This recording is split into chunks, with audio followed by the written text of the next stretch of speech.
This is the Authentic Fiction Simulation and Legal Learning webinar, and we're going to be talking to you today and taking questions from you about a new platform that we've been developing. My name is Paul Maharg, and I work part-time at both Osgoode Professional Development, or Osgoode PD, and Manchester Met Law School, and I have alongside me some colleagues from both institutions, and also Michael Bean, whom you'll see in a moment or two. First of all, Simple though, what is Simple, this simulated professional learning environment platform that we're going to be talking about? Just very quick overview before Michael takes you into the platform in more depth. It's basically a platform where staff can design, create, run authentic sims with students, adapt them for different purposes. And it can also support multiple forms of legal learning and assessment. So we've built it to be as flexible as possible. We're trying to enable students to acquire and use knowledge, to practice a wide range of legal skills, and also to learn about professionalism, and also be ethical in the conduct of legal matters. And if that sounds like a tall order, I think it's certainly possible through the power of simulated learning in most professions, but particularly in law. Just a few points for context. Simple itself was funded by Osgoode Professional Development, which is a part of Osgoode Hall Law School in York University in Ontario, Canada. It was designed by Osgoode PD and also by Foreo. You'll meet our representative from Foreo, Michael Bean, in a moment or two. And it's being used currently in Osgoode PD and also in Manchester Met Law School. And you'll hear more about that in a moment or two. So what are we going to do in this webinar? Well, we'll see first of all how the Simple platform works for authors, teachers, students, and so on. We'll be learning about SIMS in two different very different jurisdictions, Ontario and England. We'll hear what some students thought of the experience. We'll begin to maybe develop your own simulation plans if you're interested in doing that. And above all, we'll be learning about the possibilities for sim collaborations, not only within law schools, but also across, between law schools, also between jurisdictions and disciplines. And we'll give you an example or two of that today, later on in the webinar. So in order, I'll be the chair for the session, and then we are going to have, as I said, Michael Bean introducing and demoing the platform for us. Then we'll have Germán Morales from Osgoode PD talking about his simulation, international business transactions. Then Kate Stanbury and Chris Sykes on their simulations that they are developing in Manchester Met. In between, we will, of course, have quick discussion sessions, 10 minutes, then another 10 minutes at number 4 there, and finally a general discussion at the end for 30 minutes. We would prefer to be kind of talking and then taking questions. So in terms of housekeeping, then what we're going to be doing is ask the speakers to introduce themselves. I think that's much more of a flexible and kind of dynamic way of handling the webinar. Also, we would ask you to post any questions using the Q&A button at the foot of the Zoom window. And I'll take them in the discussion sessions that we have. If we don't have any questions, we'll just simply move on to the next set of presentations. But I imagine certainly by the second discussion break, as it were, that you'll have quite a few kind of issues that you want to see us discuss. We can discuss, of course, as a panel then, or we can discuss individually. Further information is available at that URL, and you can contact us directly at the email there below if you want more information at all on the Simple platform. I'll put this information up on a single slide during the 15-minute break that we have in the middle of the session. And that's about all that I have to say in terms of introduction. And so I would like to hand over now to Michael, who will be taking us through the demo of the Simple platform. Michael. Super, thanks, Paul. Okay, as Paul was saying, my name is Michael Bean, and what I've done is I've collaborated with Paul and Osgoode over the last year and a half, and my company, which is called Forio Online Simulations, specializes in building simulations, and there's a number of people here at Forio and also within Osgoode and with Paul that have been working on this platform for quite a while now. And Paul is the designer really of and the architect of it. And then Paul and I have been collaborating together to come up with the design and actually implement and have it available. And then this spring, what has happened is Paul and I have worked with Germán Morales, who we're going to talk with later, and we ran this in a course at Osgoode, so that'll be interesting to see. So what I want to do, at the beginning here is explain more about the platform and kind of give you a sense for how it works. And I think that'll help when you hear these other presentations later on, understand, how would these things apply and how you can use this in your own courses and things. And I want to start off by just showing you a little bit around what the parts or views of the platform are. So there's really 4 views to the platform. There's a student view or team view. And the idea in the sim is that students work together on small teams. It is flexible. So you could do a sim where you have individual students play by themselves. They kind of represent, I don't know, no law firm exactly, but just working independently if you wanted to. Or you could have a very large team. You could have a team of, I don't know, 8, 9, 10 people. But the way we were kind of thinking about it for the most part is that the Sims would run with teams of somewhere between 3 to 7, something like that, somewhere in that range. And when we ran this in Germán's course this spring, I think the teams were 5 and 6. I think we had a 5-person team, and so it's kind of around that size that we're running it. So that's something to keep in mind. I'm going to show that to you in a minute. And of course, there's a faculty view as well. So if you're in as a faculty and we want to view all the students in the class, all the teams that exist, and see what's going on in terms of their interactions and things, there's a view for that. If you have a very large class, I know when Paul and I were talking about this webinar in advance, we were talking about how some of you may run, multi-100-person courses using this platform, then you'll likely have tutors or teaching assistants or something similar.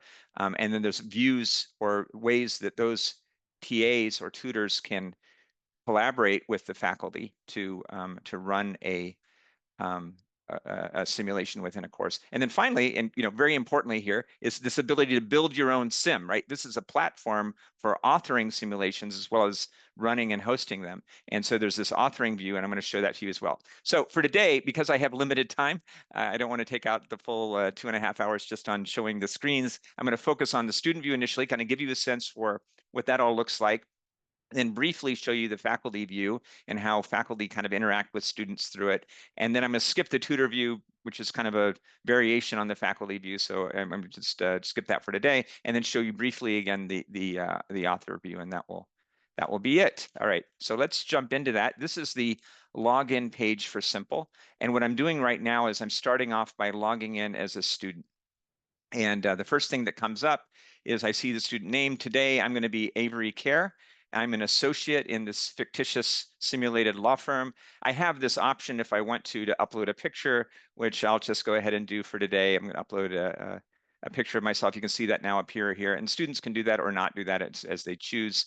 And then they'll go on to the next page. And here we can see our firm. So this is a team of students in a course, and we see the 5 students who are playing together. The other students haven't logged in yet. I'll show you that in a minute. But one of the students, after they've logged in, can choose to become the editor for the team and then name the team. So that's what I'm going to do now. I'm going to go ahead and name my team, and I'm going to call it Care and Ramsey, I guess, for now. I'll just keep it short. Teams can come up with different names and things like that. And it's a good chance for them just to start to think about like how they're going to work together at the beginning here. So once they've named their firm, they'll continue on. And then what they see is a screen that it shows sort of a matter content management system. And we've based this very loosely on Clio, if you're familiar with that tool. So we kind of took a look at that and thought about, how do we manage documents, emails, tasks, and so forth within a real law firm, and kind of look at this as something where multiple students can share information and collaborate on resolving issues and things like that. And you see right now in this particular example, we have a single matter that's available, and it happens to be about custody ownership of animals. But in your Sims, if you choose to build something on this, you can have multiple matters, and they might come in, if you say you're running this over, let's say 2 months or something like that, they might come in at different points where maybe you start with a single topic or single matter, and then in later weeks introduce additional matters if you choose to do that, or do a single matter like this. This is also a possibility. So the students start off and see something like this. A typical place to start here, although you could start really anywhere as a student, is to look at an email. And what we're trying to do is kind of kick off the explanation of the simulation to the students. And what we see here in the email is this student, for today has received an email from their partner, whose name is Joshua Seltzer, regarding this animal custody case. So we click into it and we see this, this simulated email, and it comes in and explains a bit about the case here, where there's a potential client supposed to represent her in a case of animal ownership custody. And it explains a little bit that there's going to be some documents in the firm documents repository. And also there's a record of his interview, of Joshua's interview with the potential client here. And then there's some explanation of what we're expecting here. And so what the partner is asking the team to do right now is to produce to do some legal research and produce a research document, and then share it back with the partner. And so what we can do now is we can respond, and I'll go ahead and do that. And I'm going to select, Joshua as the person to send it to. What you also see in here are potentially other, what we refer to as non-player characters. And you might have heard that before for other kinds of games. We have these NPCs or non-player characters that are fictitious or simulated characters. There's Joshua here, but we can also, if we choose to, email other people on our team or include them in here. I'm going to include a colleague of mine, a fellow student named Leonard, in my email today, but I could include other ones as well if I wanted to, like other people on my team. And then I'm going to say, thank you, Joshua, we'll get started, or something like that. So I'm just going to send it out. And of course, I can also make attachments and things like that. So I'll just go ahead and send that email out to my partner. And then, where do I go from here? So what would I do next? Well, I might go back to the dashboard, or I might go over here and look. And I think a good place to go next is to look at tasks. And what I can see is the sim, via the partner, this fictitious partner, has assigned us a couple of tasks to do. We've got one regarding the partner memo, and then we've got this other task around carry out legal research. And these tasks are currently unassigned. I can also create new tasks, and I can assign them to other people in my team or assign them to myself. It's basically, a task manager that's available, so we can kind of keep track as a team on what we need to do over the time period. Imagine that students in this class, maybe we're going to take, I don't know, a week or two, say 2 weeks, to complete this research piece. And, there's a set of tasks that they might share with each other on it. So I'm going to start off by saying, well, I need to read the partner memo. I'm going to go ahead and do that on behalf of the team. So I'll assign that to myself. It's not yet done, so I'm going to go ahead and mark that as something that I need to work on. And then for the carry out legal research, maybe I'll work on that as well, but I'll leave that alone for now. Okay, so now let's take a look at the documents that we have. And what you can see here is there's a set of different documents that are available, or different document types. We have what we refer to as firm documents. These are documents that that are working within the firm that we have available, like the partner memo that our partner Joshua just told us about. So that's available for us to look at. In this particular very simple demo, we have no received documents. These might come from the client. They might come from other government entities or maybe other law firms, which could be represented by other teams within the simulation. So you can have sort of competition or collaboration among different teams within the sim if we choose to do that. And this one we don't. Or also if we have templates, for example, we have sample non-disclosure agreements or something that we want to edit, you can include those as well here. So we might start off by looking at this partner memo. And I'm going to open that up here. And you can see that's popped up now and we can read about it. And it's explaining, this is coming from the partner and it's explaining more about the client and things like that. So that's what's going on. So I would read through this and kind of understand more what's going on. And from there, what I might do then is draft, according to our tasks that are available, I need to draft some beginning legal research or something like that. So the way I might do that is, let me just bring up a sample here if I have it.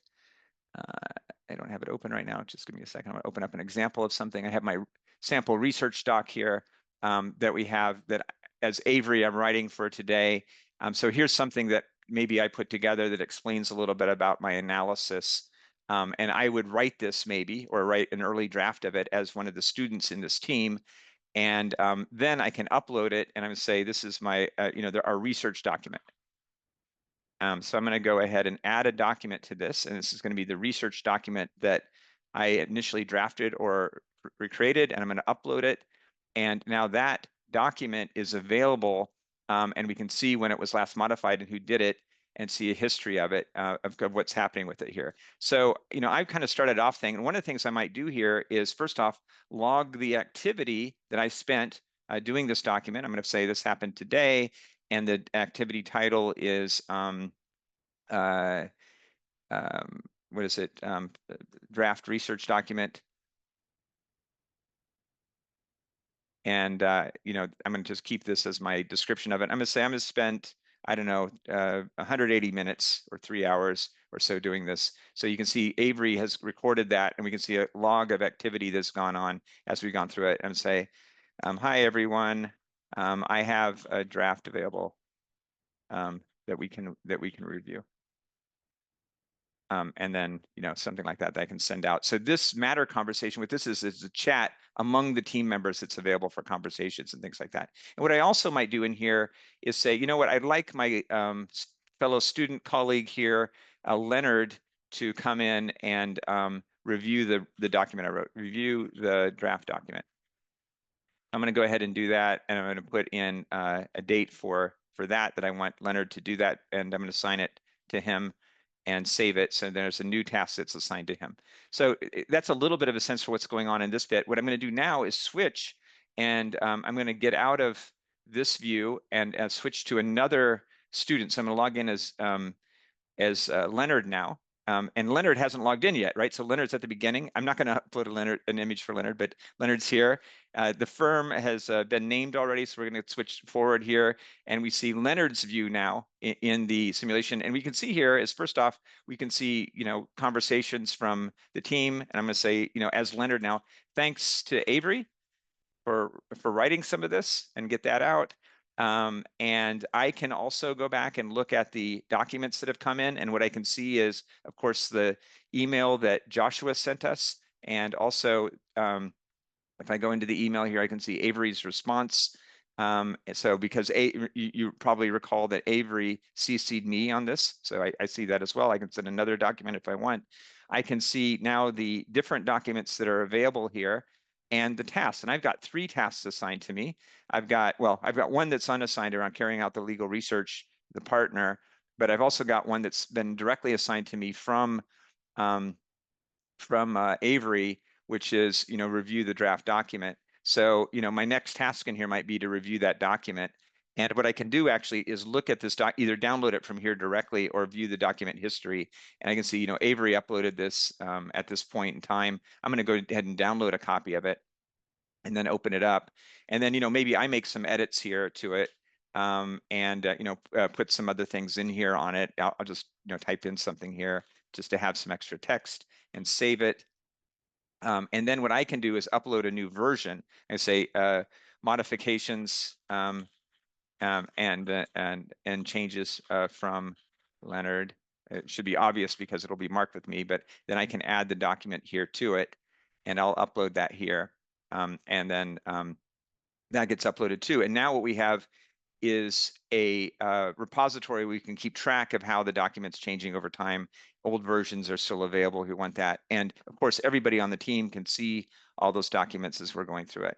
And so then from there, what I can do is go back to task and I say, I successfully reviewed this. I'm going to mark this as done. And, maybe I get other people to put in additional information in here.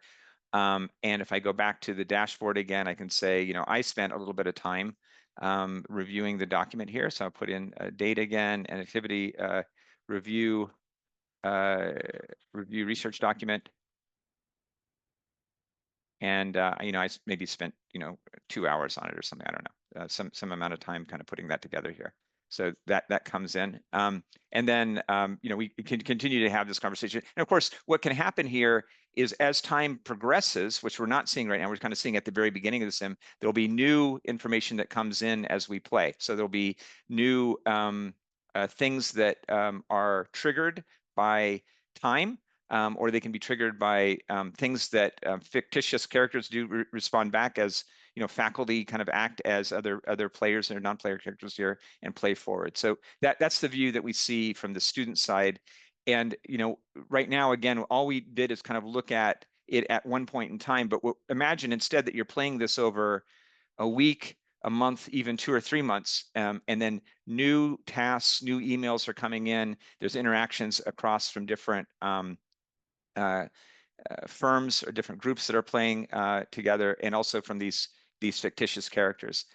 One of the ways that interaction occurs is where faculty or TAs communicate back with the students, right? And so let me log in now as a faculty to the simulation. And what you can see here is in our example, I'm now logged in as a faculty, and I see the view of this class, which is a very small class. It's a class of 1, and we have the players on this team.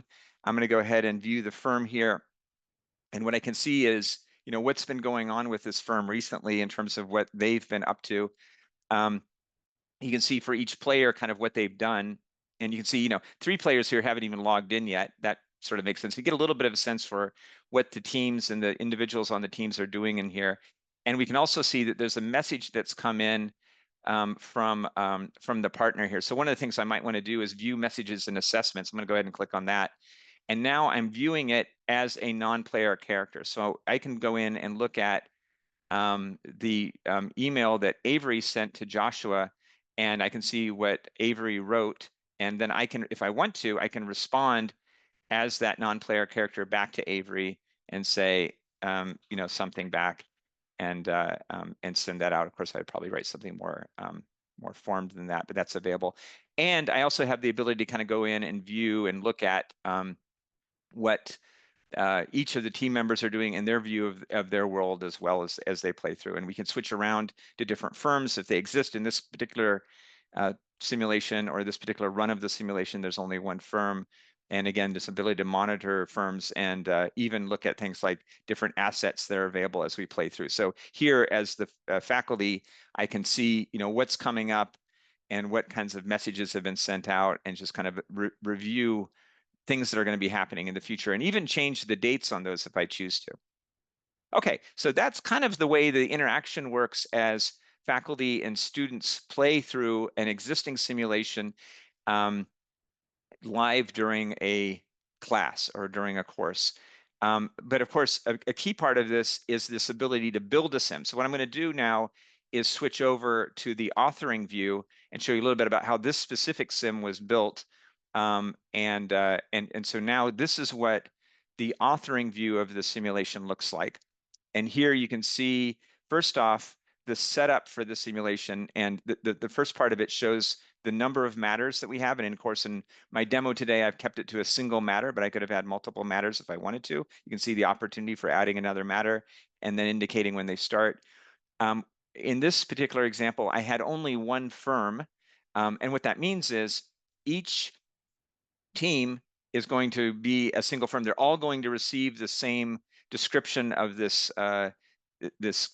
animal custody case. They're going to receive the same email from the partner and so forth. But each, if you have 50 people in the class, they're all going to receive that, but there's only one sort of simulated firm that we're going to be representing. If you have a situation, for example, where you have, um, you know, two or more firms that want to interact with each other in the same world, you have this ability to set that up as well. But right now, in this particular example, we have only one. So you can go anywhere from 1 to 4 firms per world for students or teams to interact with each other. We also have the ability for students to provide peer reviews, so that if we want to do like a 360 review among the students who are in a team, we have the ability to do that. And there's an ability to include an end of simulation survey too, to see how students felt about playing the simulation. So that's how we set that up. And then within here, once we've set up the basics of how we want the simulation to go, we can build and edit matters. So this is what a matter looks like. Here we've got the matter title that we saw as the students were playing, called Custody and Ownership of Animals. That matter starts on day 1 and completes on day 2.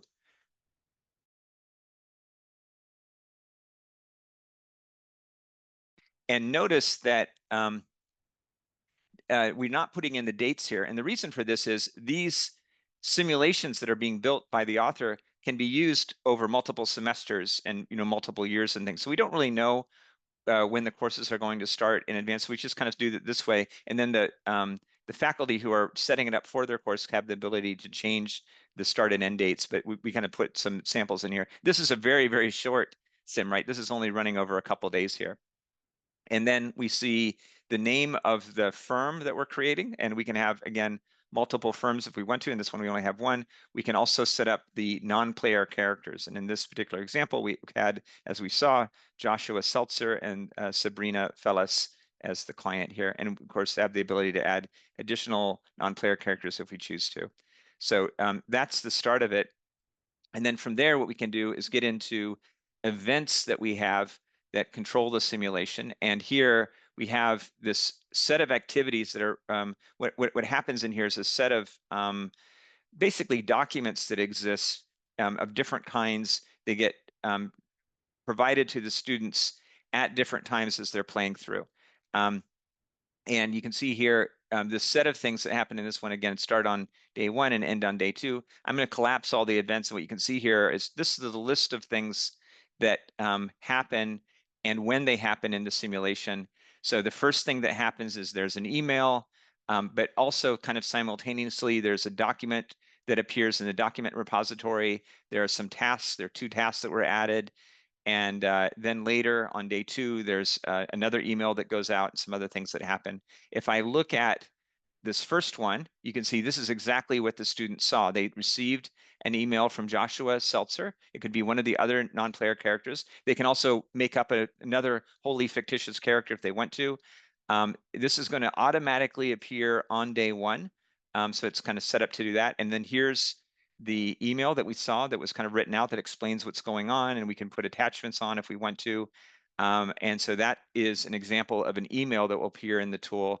And then we also have, these documents. Here's the partner memo that was available in the document repository and where this is going to appear in the interface. And then for tasks, you can see things like who receives the task, and the task here is read partner memo and explains what it is.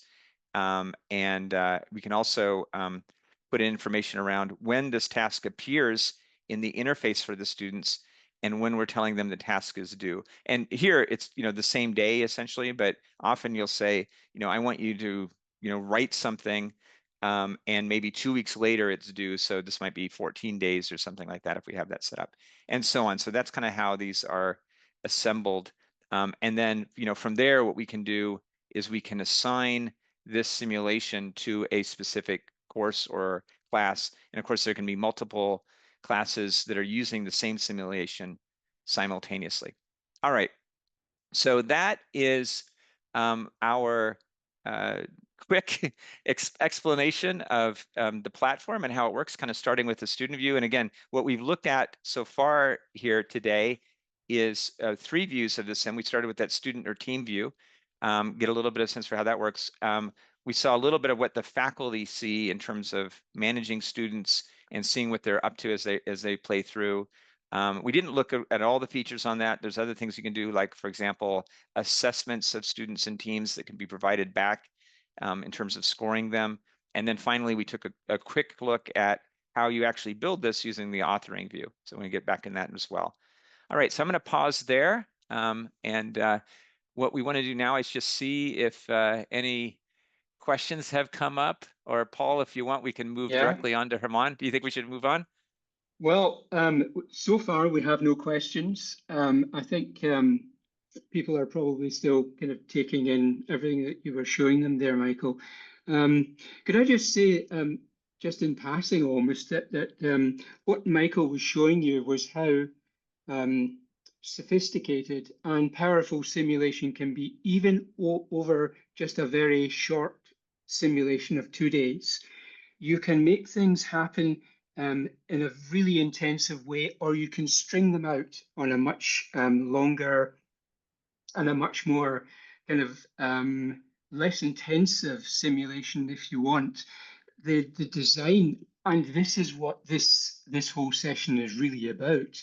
The design is really in your hands, and Simple has been built to enable you to do that, to design it the simulation precisely as you want it for your course. So that, for example, you can design it for a problem-based learning course, for really intensive block learning, for community of inquiry approaches to legal education, for more conventional modules. It's really in your hands, and we've tried to make Michael and his team in particular in kind of writing to the remit, have designed a highly flexible environment there. Okay, we have one question. I should say at this point, folks, that this whole session is being recorded. When you post your question, it's anonymous. And so therefore we won't be identifying anybody who has signed up for the webinar. And in due course, we'll be editing the live stream, and we'll put it up on at the URL that I gave you earlier, and I'll show you later on during the day. This question says, is there an ability to use audio files? My primary concern is students who must be accommodated. And I'll go ahead and answer that if that's okay, Paul. So I think the big question here is around accessibility, right? And you may know this already if you're concerned about students who need to be accommodated of WIGAC compliance. And so this sim is built for WIGAC 2.1 AA compliance, which means that it supports screen readers. So, and there's a number of screen readers that the sim has been tested on. And so instead of, if you want to have the sim, the ability for students to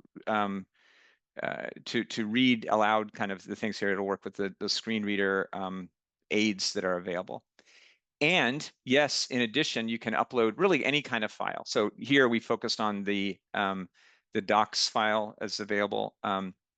And instead, if you wanted to, you could upload an audio file instead, or upload both. That would be a possibility, or other kinds of things too. Even video files and things like that could be uploaded. So there's no kind of constraint on the types of files that can be uploaded to the tool. And we've seen things, we've experimented with things like, for example, with obviously with Word documents, but it could also be things like Excel and so forth as well. And then there's a question here as well. I see another follow-up here on how is the platform hosted? Can it be integrated with learning management systems, or does it need to exist as separately hosted website? So the sim is hosted where it can be integrated with learning management systems and also single sign-on.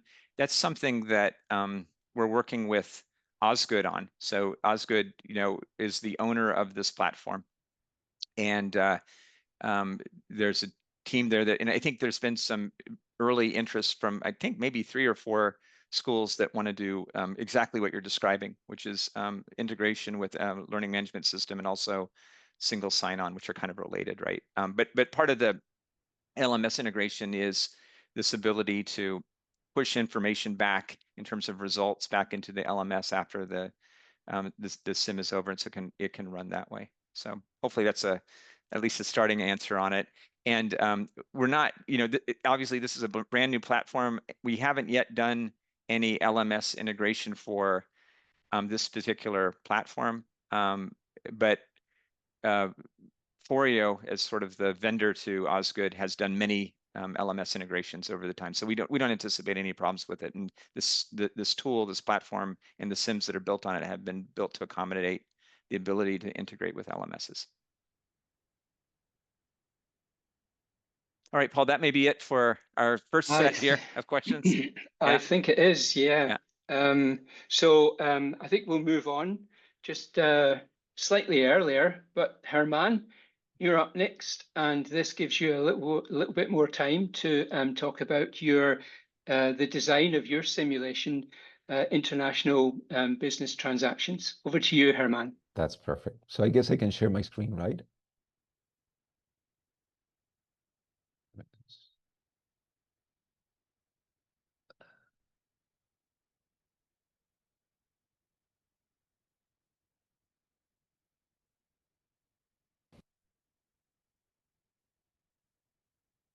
Okay, it'll take a little bit a second. Okay, can you see it? This is screen. Wonderful. So, good morning, good afternoon, good evening, wherever you are. I am Germán Morales. I am the program director for the LLM in International Business Law at Osgoode, York University. I teach several classes at Osgoode, including comparative legal studies, international business transactions, and this new business transactions course on Simple. My business transactions course is the first and only one so far that has run with Simple at Osgoode, but we have developed another new course called Capstone, and Paul will tell you more about this and later, which will be offered on Simple next year. In the Capstone course, I will teach the transactional file, and my colleague Shelley Kierstead will teach the litigation file. So it's going to be an exciting course, and we are really looking forward to it because it's going to present even more challenges than the one that I'm going to describe today in terms of the business transactions course. There are going to be two separate files, but running simultaneously with the same group of students, two different professors, one transactional corporate file, the other one a litigation file. So that shows you also the power of the platform and the ability also to design the courses as you wish, which is a big plus. So the way that I've structured my presentation today is I will give you an overview, very quick overview of my business transaction course so that you have an idea of the magnitude and the volume of academic documents and also learning objectives that we have in the course and how they interact with the use of the platform, Simple, and how can we achieve the dual purpose of the simulation as living through a real life exercise of the law practice, plus achieving the academic objectives and assessments. And after that, at the end, I will give you the feedback that I received from my students on the course and Simple, what they thought about the experience of using Simple. And I will also tell you how I think Simple changed the way the students worked on the different tasks in this course. So the first challenge, and I love also to include challenges to the students, I don't like to spoon feed the students, is a hybrid format, which is the way I think that we live today. We live in a hybrid way. And I say that both academically, but mainly professionally. We interact with clients, different stakeholders, different formats, in person, phone, Zoom simultaneously. So the course is offered in a hybrid format, which presents challenges, right? Because some of the students are in person, some of the students are participating remotely. The course has two overarching objectives. One is to prepare the students to hit the ground running, and I will explain what that means. But it's related to the second overarching objective, which is learning by doing. So it's a really hands-on experience and practice. In terms of hitting the ground running, I've been interviewed many times, but I also was the interviewer many times. And what I've seen is that many students they look great on the resume, but then when they're presented with simple tasks, they don't know how to perform it, even if it's just writing a notice or a letter to a client. I was privileged and lucky when I began my career that the firms, the clients, the companies, they were willing to invest in me. They were willing to pay the hourly rate of a first-year associate for me to learn.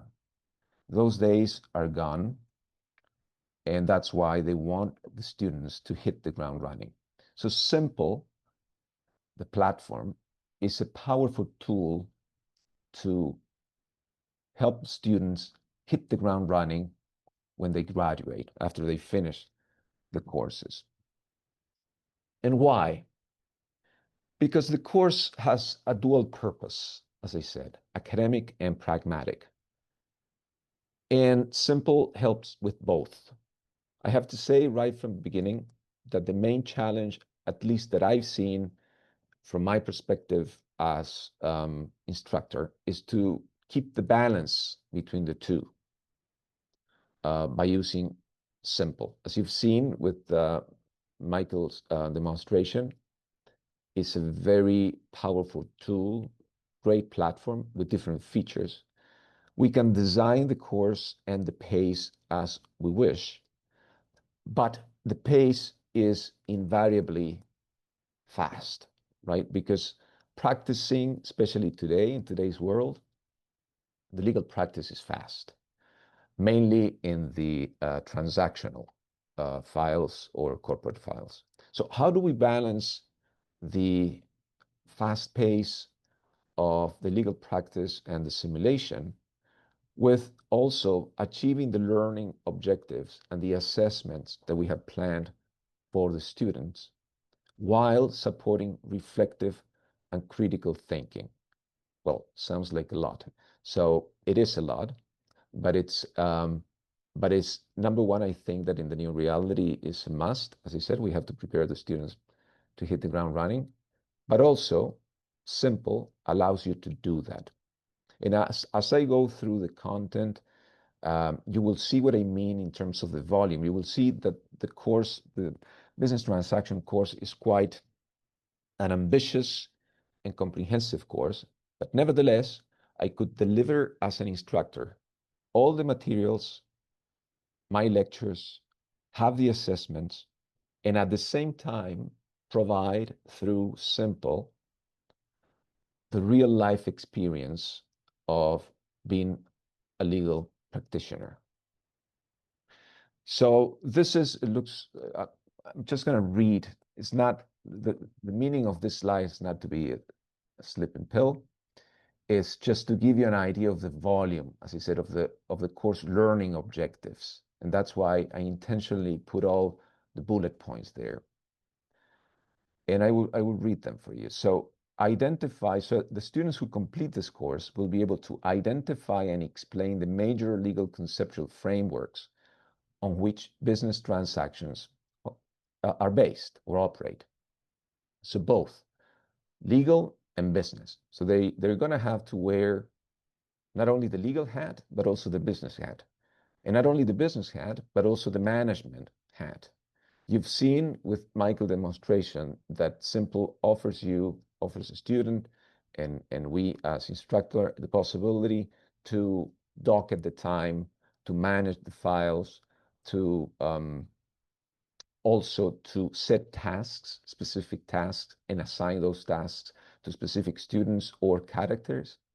So it's a fascinating simulated world that they're living through.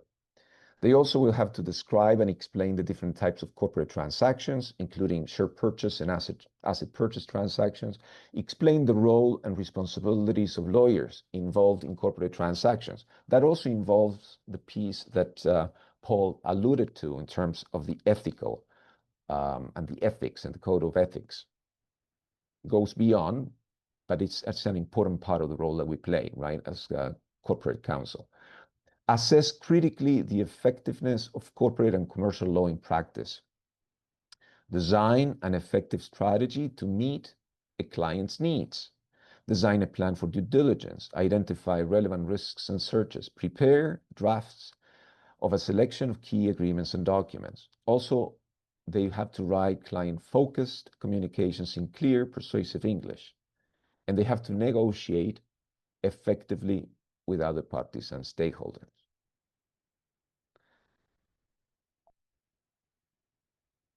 Just move on to the next slide.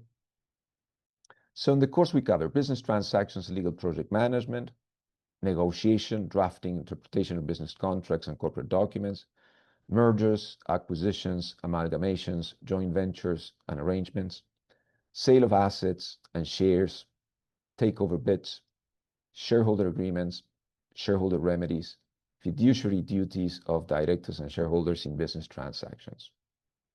It's a big syllabus.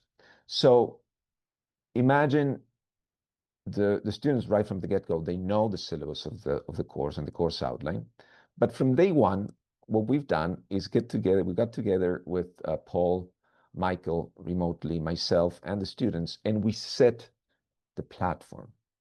So right from the beginning, the students were asked to create their own law firm. Of course, you can see and feel the discomfort on both the students in the cyberspace and students in the classroom. But that discomfort, I think, is part of the great challenges that they need to overcome in the learning process. And then I will tell you at the end how they felt after they went through the different obstacles presented by simple and also by the academic goals.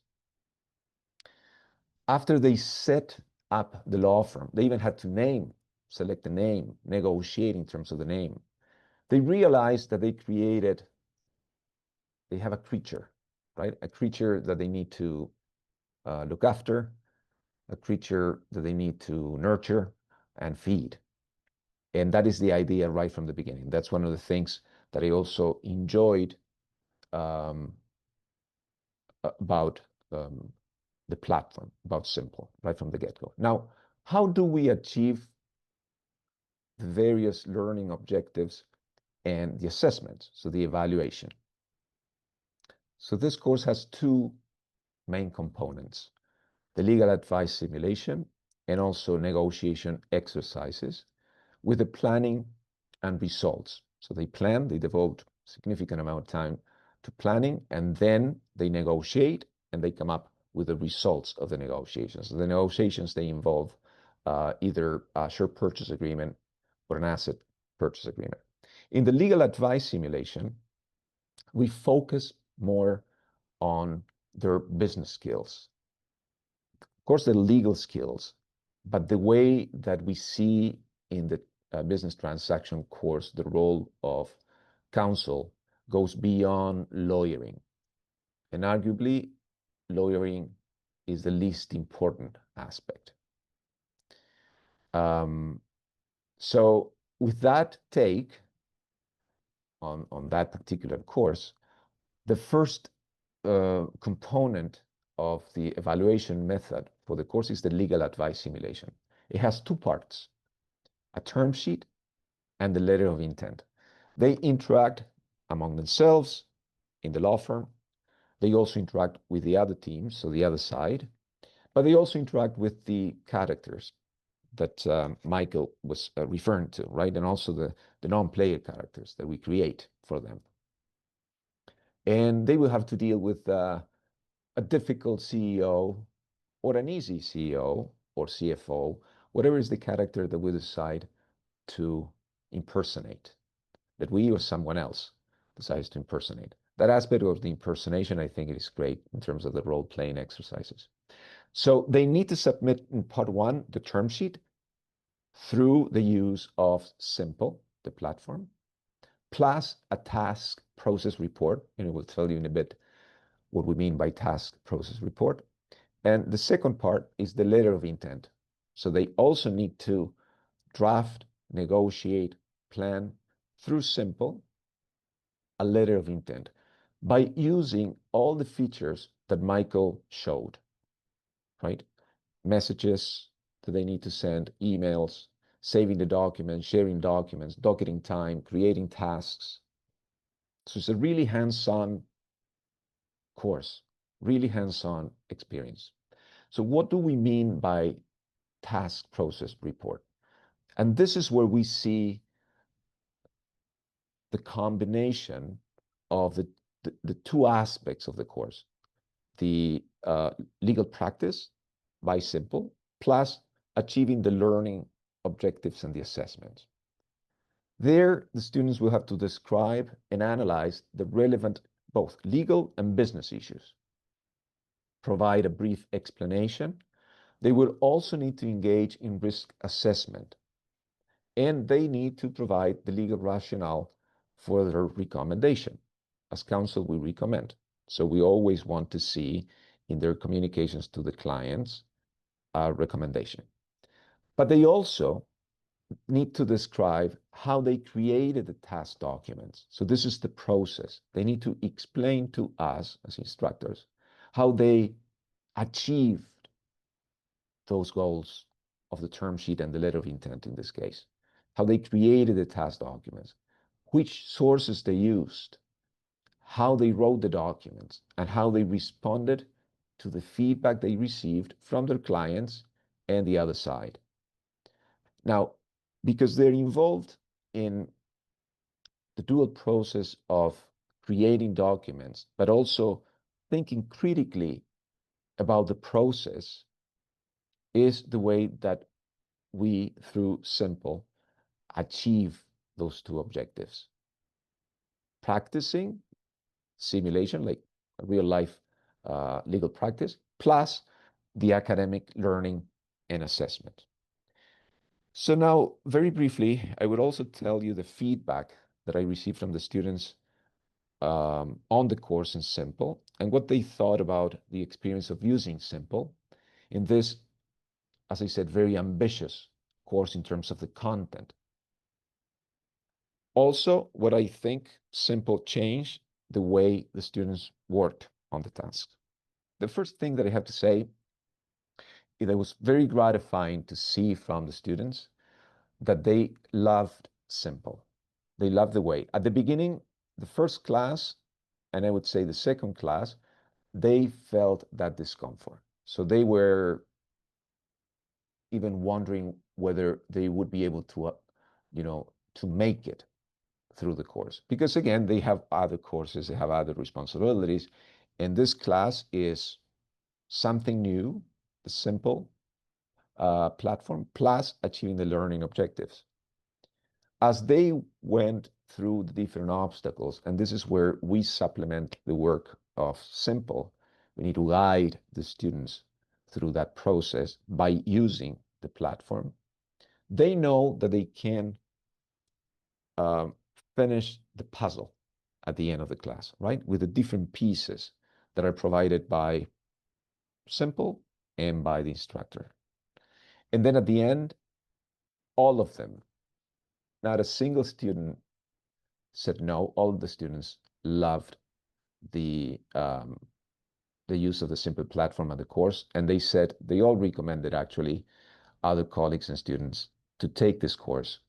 Again, what they loved is the ability to interact with colleagues, to negotiate not only with the other side, but also internally with the colleagues. Being mindful of the planning stage of a project. So in this class, as you've seen, I've inserted quite a lot about legal project management. So as I'm teaching them the process and the techniques, they also realize the importance of using those techniques as they graduate, right, in the legal practice. What I've seen is that they devote more time on planning at the planning stage. They work on a collaborative approach on not only the planning, but also the execution of the task, including the negotiations. The interaction in a hybrid mode was a challenge, but they also understood that today they will have to negotiate with clients all over the world and stakeholders that are not necessarily by their office. Okay, Germán, yes. could I maybe ask you to wrap up? We're getting close to this point where we have to move on. That's right.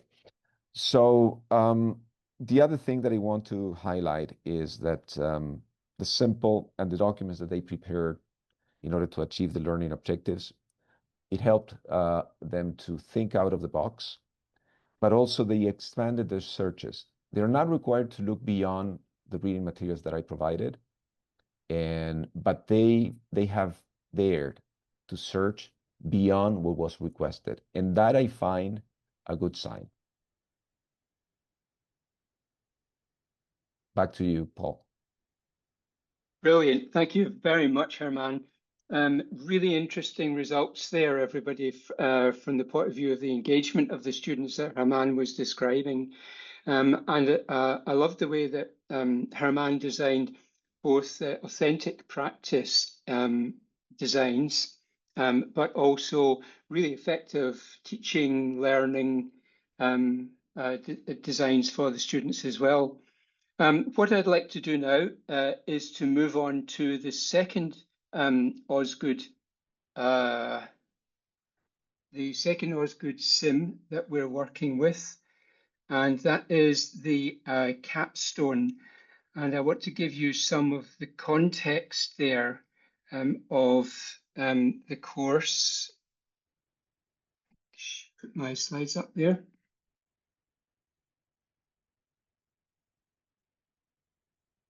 Okay.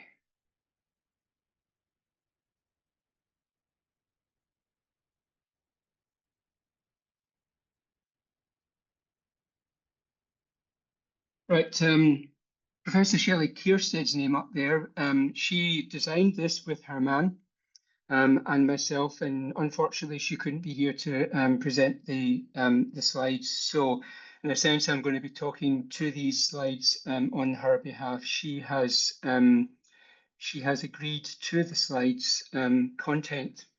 So the context of this capstone course is a professional LLM, which is a graduate program in law in OPD, designed specifically for lawyers, professionals with legal work experience.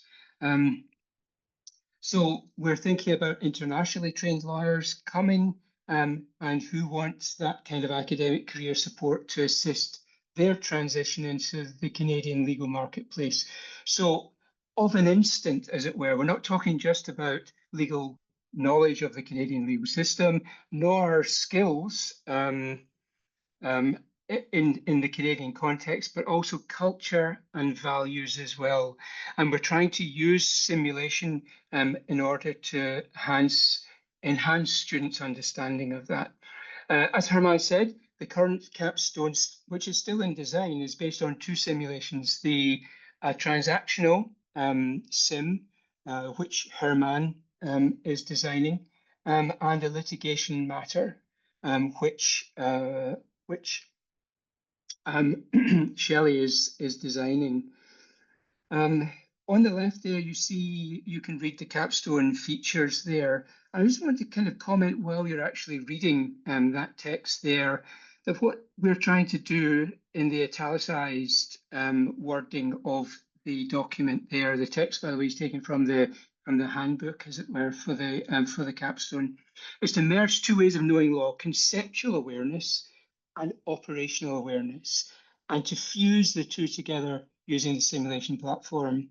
But what's interesting as well is that Shelley has designed the course such that it revisits selected topics that the students have already worked on in the program. So that kind of sense of revisiting knowledge in a new context, which is always hugely helpful for students, can be used really well on a capstone course. Finally, students are coached on comm skills. So they're given feedback, feed forward, values and ethics on in the skills as well. So the course becomes a capstone achievement in many ways. And as we'll see also, there's another form of simulation which is used with the capstone as well. Obviously, with this kind of program, we had to take into account competence designs there, especially those set out by regulators. And I've set these down here with, again, from the handbook, with comments by Shelley. They're itemized here on the right as they appear in the handbooks. But the key point here, of course, is that we have to take those and kind of interleave them or weave them into the simulation itself if they're going to have any effect on the course. And they also need to be dovetailed with each other. I think it's crazy to think of almost any of these skills being practiced on their own. Inevitably, there is a kind of interweaving of one skill with another. When you're writing, you're dealing not just with a drafting skill, but it's also thinking about client concerns, thinking about a legal situation, maybe thinking about, have I covered that particular point in my legal research, and so on. So there's a whole kind of bundle of skills that we're talking about here. Let's go in more detail into the assessment structure of the capstone.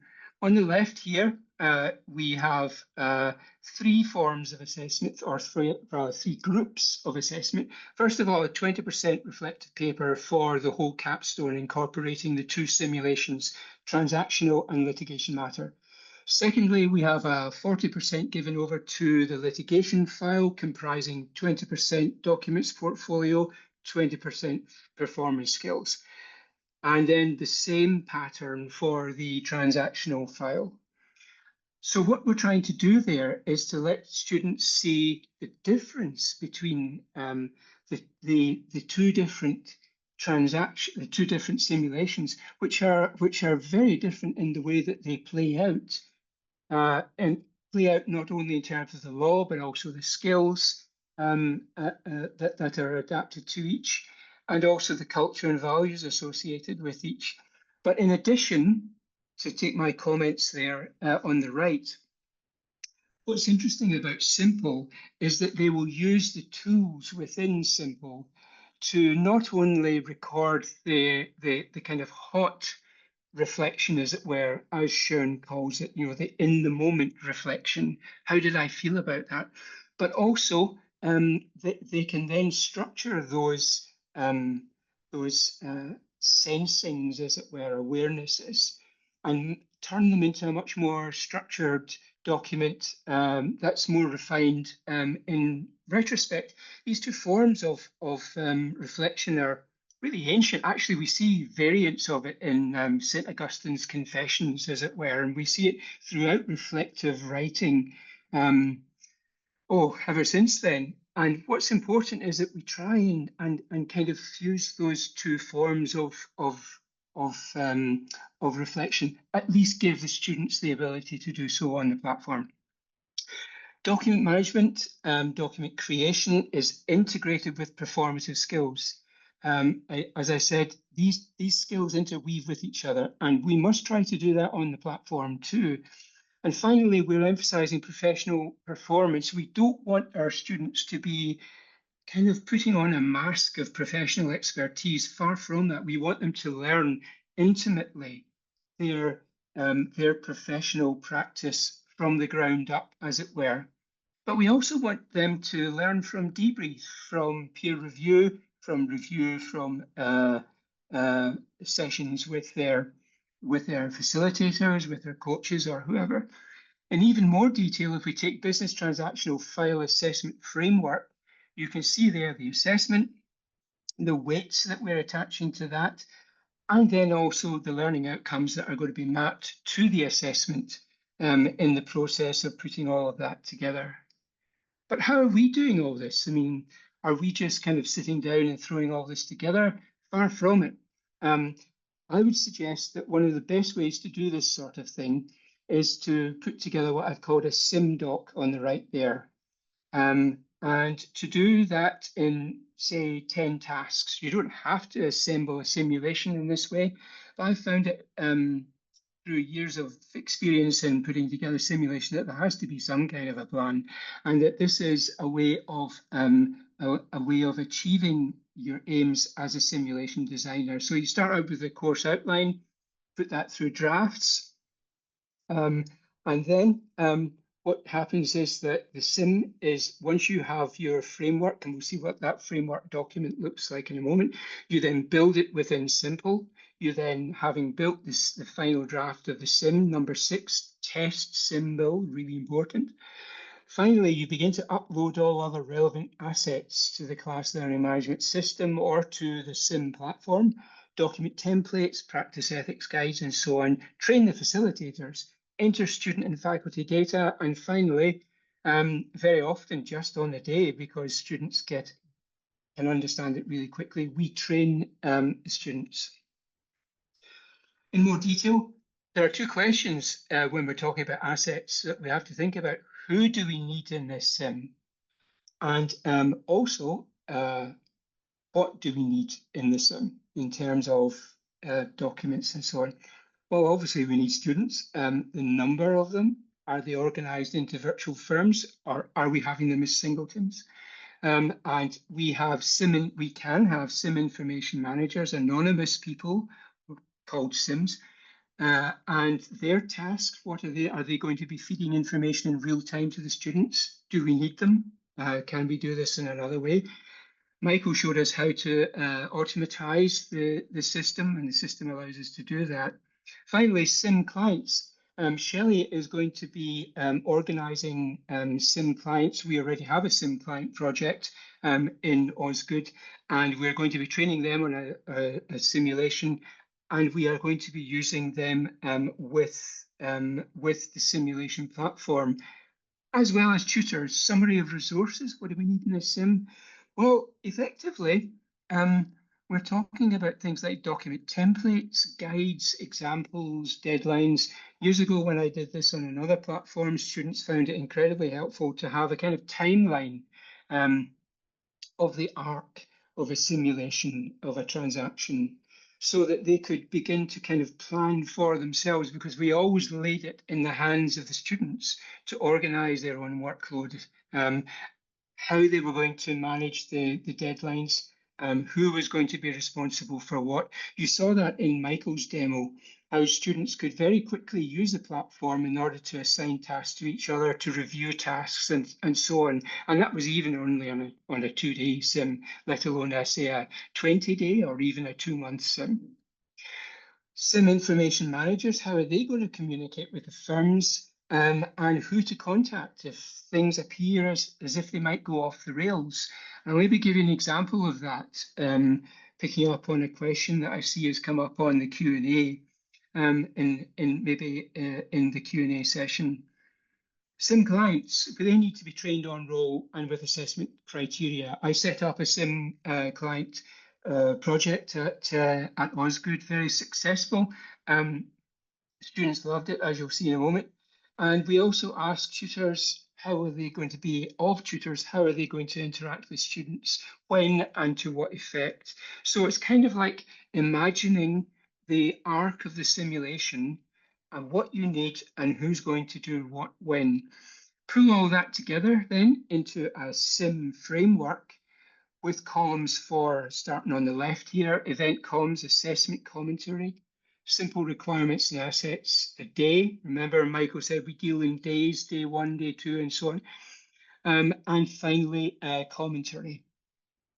And that is effectively your template to design your simulation within Simple. It's kind of like a map. So you can see that on day 1, it's an orientation session. We've got a meeting with firm supervisors, students learn how to use Simple. They do certain things. They watch a short video. They have a sandbox activity where we ask them to choose the values of their firms. This is what we've done in the past, and it works really well because they think about the sorts of ethical issues that they may be involved in, but also what sort of practitioners, what sort of professionals do they want to be, and what are their values? So in a sense, this is like giving voice to their values and making that public within the context of the firm. And then we move on to the two simulations in row 2 and row 3 there, and so on. The sims build and build. Note that these sims are not braided together. They are running separately but simultaneously. And that brings us to some wider issues to think about. Notably, complexity and tempo. How complex do you want your sim to be? In the Glasgow Graduate School of Law way back in 2007. I'm talking about a simulation platform that we put together then. We ran a really sophisticated personal injury transaction, as you can see there, the first one in the pink bar. This is for students in the Diploma in Professional Legal Practice who have done 4 years of law already, for the most part, in their undergraduate careers in Scotland. And so we were able to take a really sophisticated simulation there with all sorts of characters associated with assets and so on. Lots of research for the students to do. We had a participant in that project, Karen Council, who then took the personal injury transaction and stripped it right back for her first year undergraduate, first semester tort class. And it worked really well. So in other words, it's perfectly possible to take a simulation and to use it and adapt it for different purposes. But what I want to show you here is also the way that you can build simulations in a course. So imagine from 1 to 11, that's weeks 1 to 11, holidays, and then we have the second semester there. Think of this as almost like a bell curve of sophistication and difficulty. We asked our students to start fairly easily. We built up so that when they came back from the winter holidays, they were doing 1, 2, 3, 4, 5 simulations simultaneously. Actually 6, because conveyancing or real estate was sale and purchase. And at that point, they were working full bore on the simulations within the program. But then gradually that tails off as well towards some exams that they have to do and prepare for after week 12. So in a sense, designing the sim is not only designing the sim, it's also designing the entire program around it. That's really important. I said before that we can use other forms of simulation. On the capstone, we're using simulated simulated clients. Real people trained to be clients, and also to assess the client-facing skills of the students and lawyers. We adapted that from medical education and the use of simulated patients, which has been ongoing for the last half century or so. And it works really well. We have about 16 projects internationally on that form of simulation. Feedback from students is always good. Here's some of the feedback that we got from our JD students in Osgoode Hall Law School's JD. Again, we're talking first year courses on first year students on a course that Shelley runs. What students love about this is feedback, and that's what simulation is so good for. and both the simulation platform, but especially from the simulated client, the feedback is intimate and direct and incredibly powerful because of that, because of its privacy. Final slide. Simple is not trying to mirror legal practice alone. It's really important that to get that across. Having said that, it's a platform that merges authentic legal matters and tasks with learning and assessment, exactly as Germán was saying earlier. Even in the context of transactional matters, it can be used for both, and Germán proved that spectacularly well. I would question in what I say there the word authentic. What do I actually mean by authentic? I'm going to leave that such a complex question that I'm going to leave that to you. That's the title of the session. And maybe after the next two sims that you see from Manchester Met, you'll be more ready to kind of think about what we mean by authenticity in simulation, and whether these fictions, these simulated, these pretends, as it were, do actually take forward learning and awareness of self-development here. Whatever, these aims are kind of operating in tension always, but that's a strength, I would argue. It's like a lamination of practice and learning of knowledge and skills and values. Okay, that's me finished my presentation on the capstone, and what I would like to do is to return to the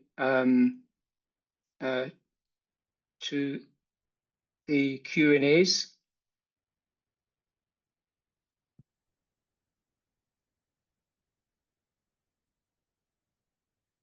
Okay.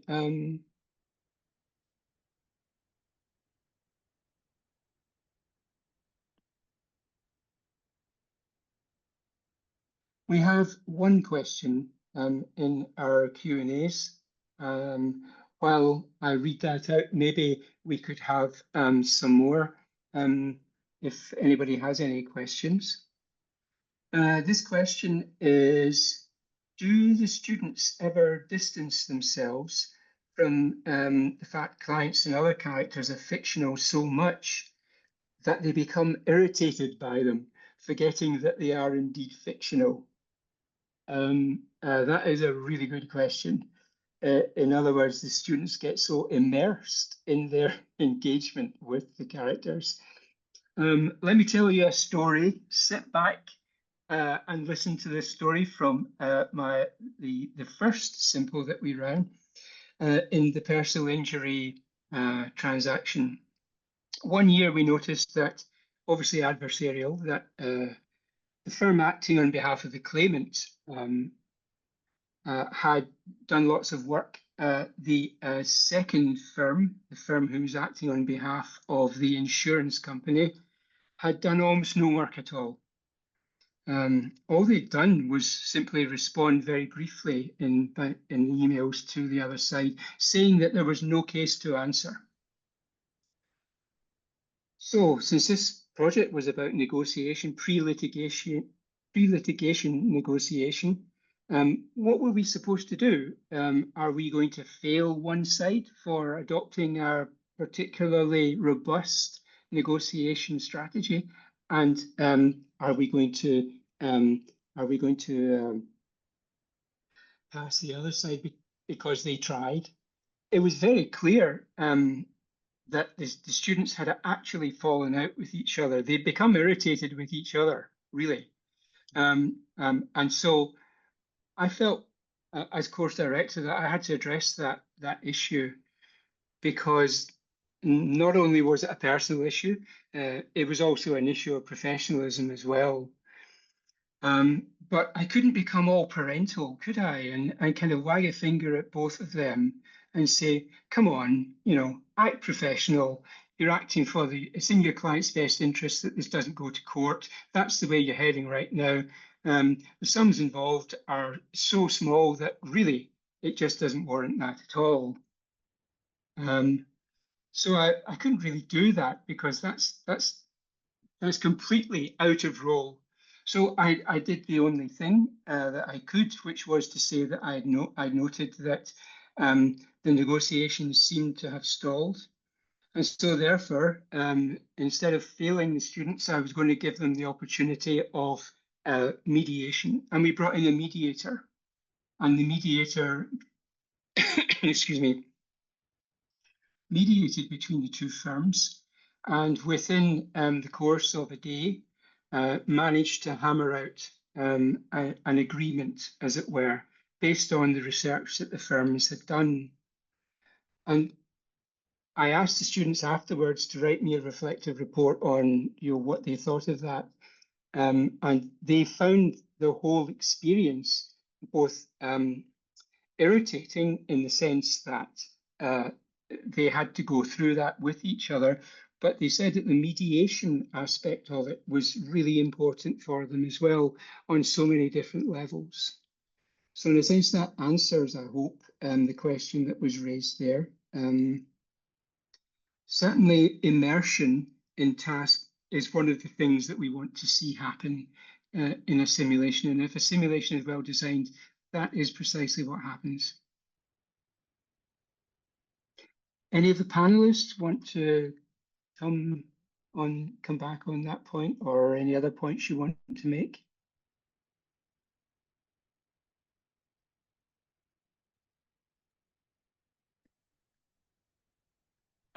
Paul, if we want, we could also move on to, there's another question that came in earlier that around do students ever and it's kind of related, do students ever distance themselves from the fact clients and other characters are fictional? Do we want to address that now, or do you want to wait for that until later? I think that's the same point, Michael, yeah. that okay, are gotcha. fictional okay. so much that they become irritated by them, forgetting that they are indeed fictional.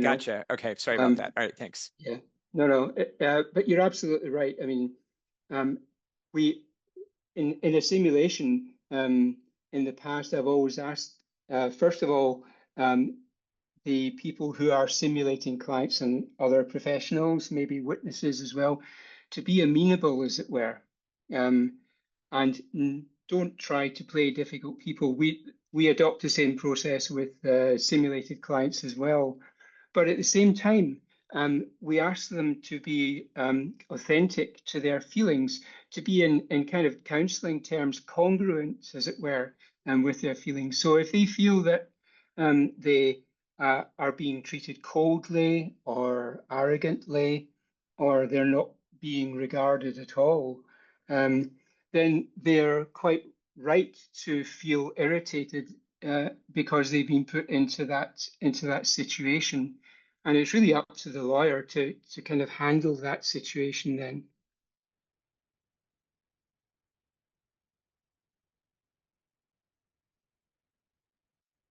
Okay, any other questions from anyone?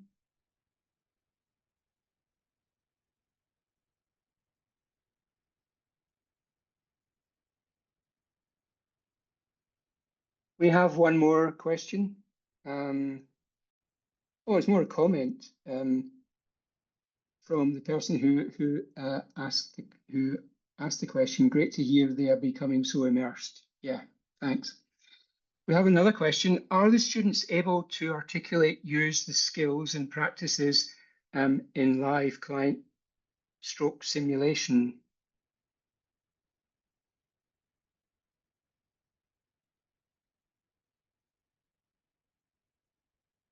I'm not quite sure about that, about the focus of that question.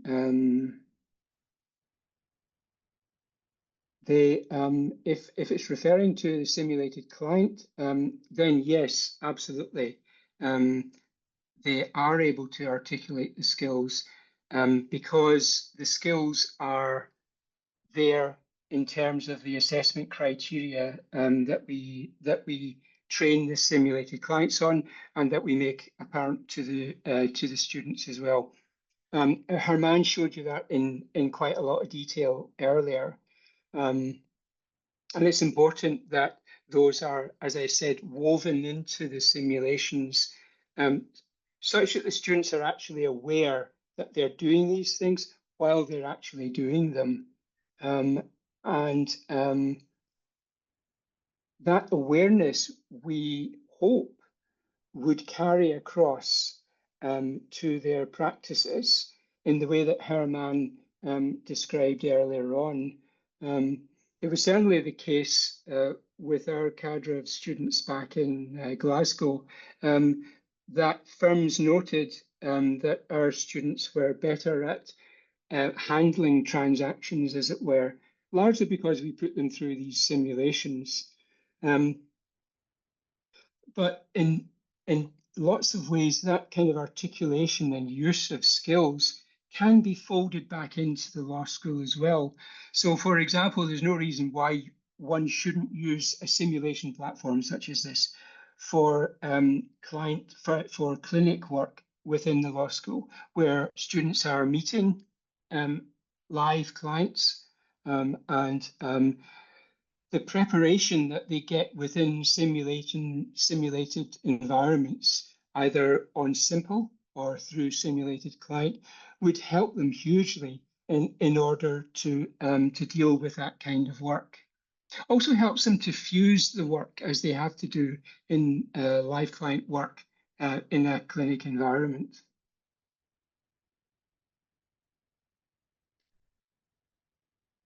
Okay, any other questions?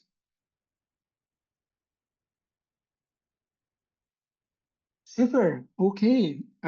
We have a couple of minutes to spare, but we have a break now, I think, a 15-minute break. So I think we will resume the webinar at 1/4 to the hour. So that gives you slightly over the 15 minutes to go and get coffee or whatever. Thank you very much for staying and listening so far, folks, and I hope that you will return to hear Kate and Chris talking in great detail about their sim designs at Manchester Met. Meanwhile, I'll put up a slide that gives you the information about the URL and the email. Thanks very much, folks. See you later.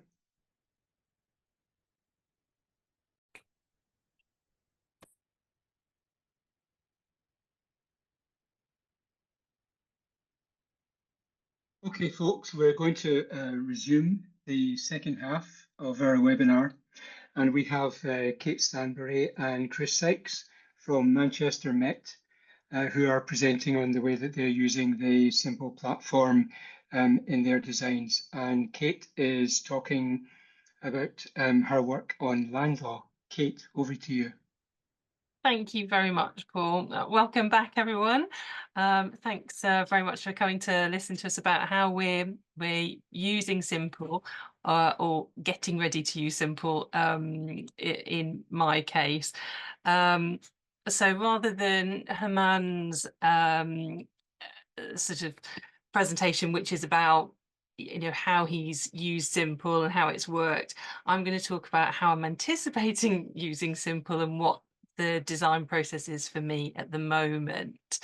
So my name's Kate Stanbury, and I'm a senior lecturer with Manchester Metropolitan University.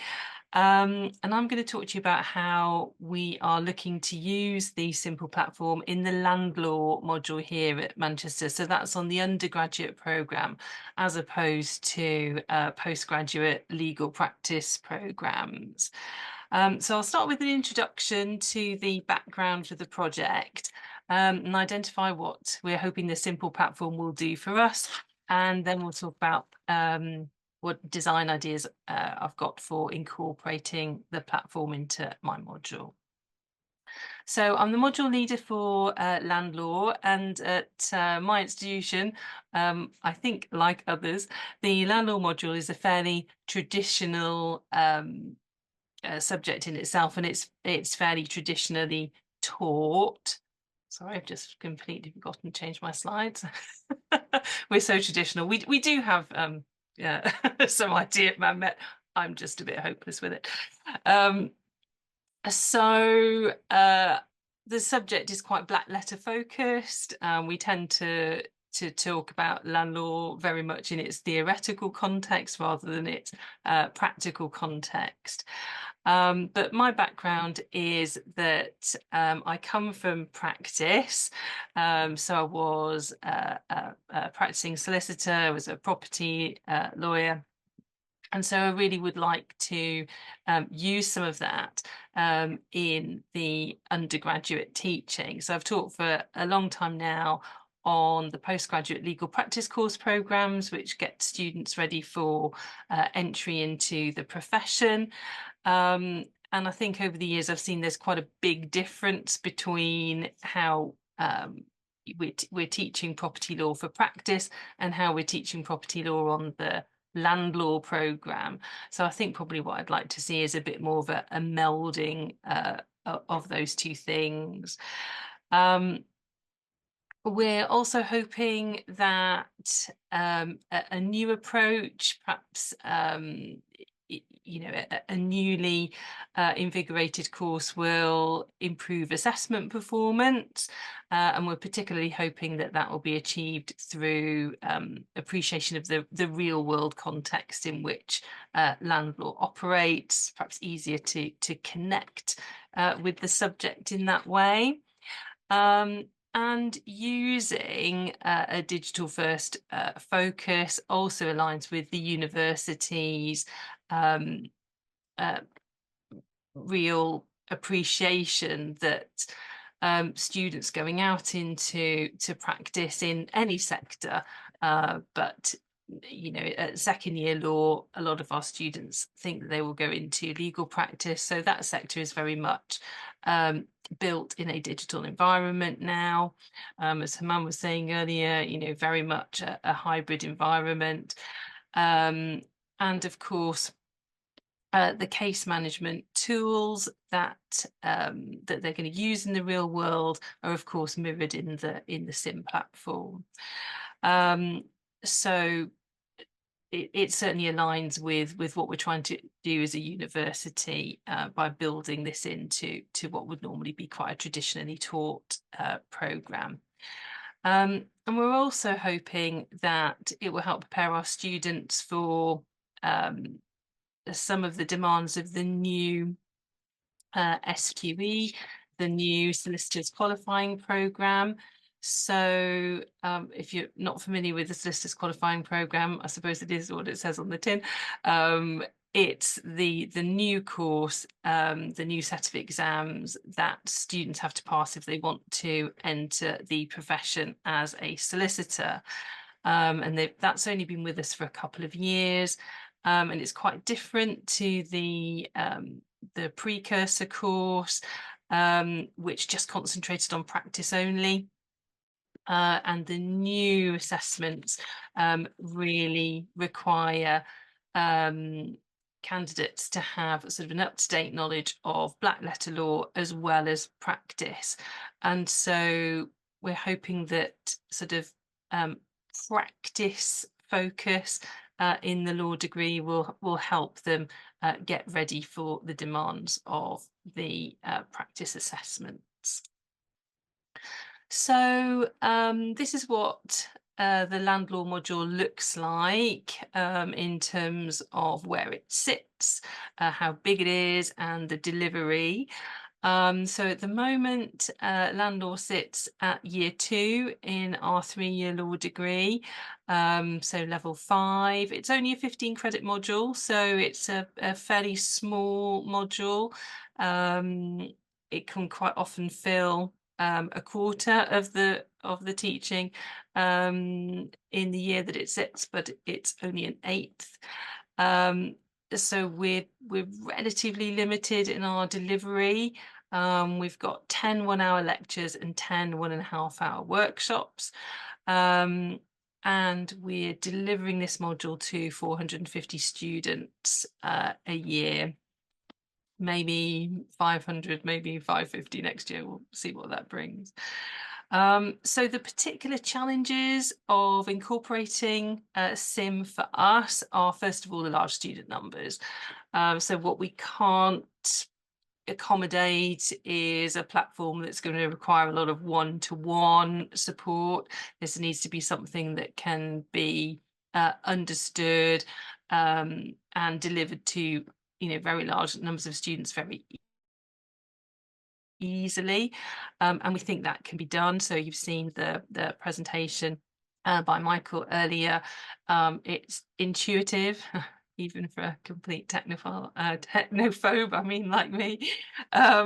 So we think that we can present the platform to students in a lecture context. So it doesn't need that sort of one-to-one support from the outset. Our lectures are also recorded, like many are in other institutions, so students can watch that back if they need to revisit any of the information. And the other challenge then is limited time to actually incorporate something very new into our programme. So we wanted something that could easily dovetail into what we want to do. It wasn't going to take an awful lot of time to develop expertise or develop comfort with the programme. And again, I think we can do that by using our lecture time. Obviously, lecture time is going to be taken up that we would otherwise be using perhaps for knowledge transfer. So we might do some podcasts alongside the new lectures, so that we're sort of transferring the things that we would do in lectures to other formats to support that.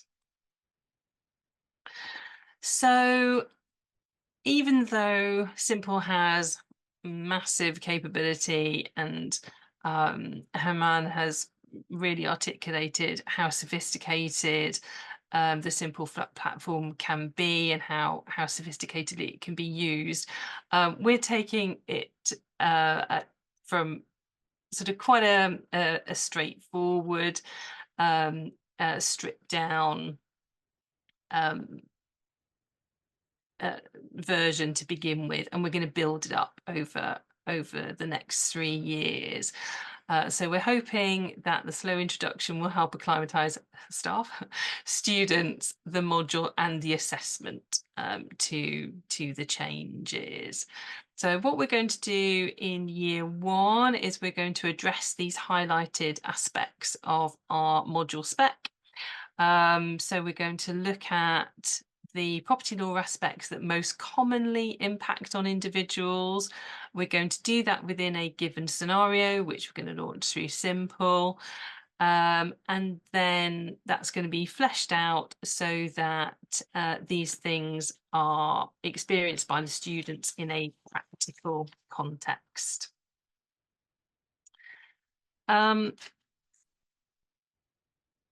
So in terms of where Simple's going to come in fact, it's going to be brought in straight away in our very first lecture. So our very first lecture sets out the foundations of land law, and then we're going to introduce how those foundations will appear on a standard set of title deeds. And we're then going to embed those title deeds into the SIM platform. So that's where we're going to introduce the students to the SIM platform. It'll be quite a straightforward form with a memorandum from a partner, introducing a client, introducing the concerns of a client, and then correlating those with a set of title deeds, which the students will have to use to work out the answer to the client's problem. But straight away then, that will show the students what a case management platform can look like, and that the Simple platform might not look like exactly the platform they're going to meet in real life is fine, because there are any number of different versions of case management platforms out there. So students are going to have to be flexible in the work environment to adapt to those as well. And of course, what we're hoping is it's going to invigorate their land law learning, but we're also hoping that they'll be able to articulate their use of a case management platform when they apply for jobs and when they are in interviews. So getting this now at this early stage in the second year, I think will be great for their employability as well. So once we've introduced them to the basics then of how to access the platform, what's going to be found on the platform, we'll lead them into the related workshop, and then we'll again embed how to access the teaching materials within SIM. And as Michael was saying, we're hoping that will be accessible within our normal virtual learning environment. So, you know, they're not going to have to sort of log into something outside of that. And then we'll demonstrate them where they can find the title deeds, and then we'll practice an assessment using SIM within the workshop. And then our assessment will be hosted on SIM. So it's going to be a fairly low level use of SIM at this stage, as I was saying. So on the platform, we'll have a memorandum from a solicitor from the firm outlining the problem. We'll have the title deeds then to be used for the assessments, and students will have access to those. We're thinking at least 2 weeks in advance, but because the semester will run up against Christmas, we probably mean 2 weeks of the teaching term. So in fact, by the time they hand the assessment in, it'll probably be 8 weeks they'll have access to it, but at least 2 weeks when they can, you know, come and ask the module team any queries that they've got about access or whatever it is. So it'll be a sort of quasi coursework exam, because to fit within the current assessment model, the student will have then 24 hours to actually write up their answer, because the SIM related question will be supplemented with normal sort of cut down essay style questions. Okay, Kate, could I ask you to wind up? Yeah, we need to sure. move on to Chris. And yeah, so that's it really. And just to say that we are looking to move it forward in future years, and really with real world materials that we'd use in a property context. So more about the property and queries from the other side, and yeah, expand it from there. Thanks very much. Brilliant. Thank you very much, Kate. Chris, over to you.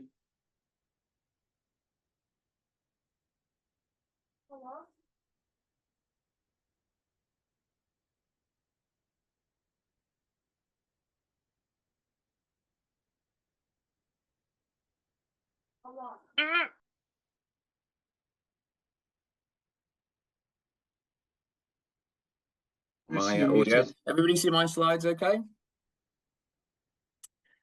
Brilliant. Okay, let's get going. I'm going to be talking to you about my plans for implementing Simple within one of our master's level modules, Professionals in Practice. Just a little bit of information about me. So like Kate, I'm a solicitor. I worked in criminal defence, in fact. So I'm from a professional and practical background. And then I found myself eventually working in the area of legal technology. That's kind of the area I focus on now. So probably no surprise to those who are watching that I'm very keen on the idea of using technology in education, of practical education and education and experiences that help students prepare for 21st century practice. So first of all, I'm going to give you a bit of context, which actually Kate touched on, about the way in which we qualify as a solicitor in England and Wales now. This has changed somewhat in the last in the last couple of years. So qualification is by way of these SQE exams, solicitors qualifying exams, which in SQE1, test 13 areas of legal knowledge via multiple choice questions. In SQE2, test legal skills. No longer a requirement for an LLB or a qualifying law degree in our jurisdiction, just that you pass those exams and that you complete a 2 years qualifying work experience of whatever that experience looks like, as long as it's related to legal practice. So things have changed the last couple of years, and therefore in order to provide a means through which students can qualify solicitors, we've created and provided the Masters in Legal Practice, LLM Legal Practice, which is now just coming to the end of its 2nd year. So why did we create this program first of all? Well, of course, it's to help students prepare for SQE1 and SQE2. It's also to allow them to have allow them to gain a master's qualification. It also lets them look at things that aren't tested in the centralized exams. So, family law, employment law, for example. But finally, and perhaps the most important thing from my point of view, and certainly in relation to SIMS and the Simple platform, is to prepare students for the legal profession. So a real strong focus on modern practice, on new ways of working, on talking to clients, on communication, on the sort of modern digital world, legal technology, those sorts of things. We've got, how does it break down then?